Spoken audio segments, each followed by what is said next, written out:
গোবিন্দপুর ইউনিয়নের কদমপুর বাজারে নাসিম এন্টারপ্রাইজ এবং কাজী আশিক এন্টারপ্রাইজ দুই দোকানে আমাদের কিছু নিষিদ্ধ যে কার্বোফ্রাম জাতীয় সেই কীটনাশক পাওয়া যায়। সেটা আমরা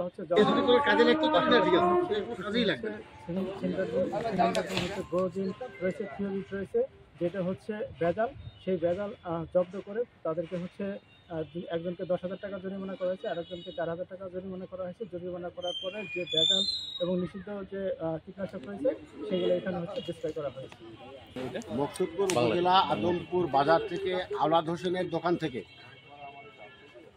সিনজেন্টার, থিওভিট, গ্রোজিন, অ্যামিস্টারটপ, রিপিট এবং সবিক্রন এই আইটেমগুলো নকল এবং ভেজাল জব্দ করা হয় স্থানীয় ম্যাজিস্ট্রেট এসিলেন সাহেবের মাধ্যমে। অভিযোগকারী উপজেলা কৃষি অফিসার মকসুদপুর এবং সিনজেন্টার product security officer Mohammad Sirajul ইসলাম।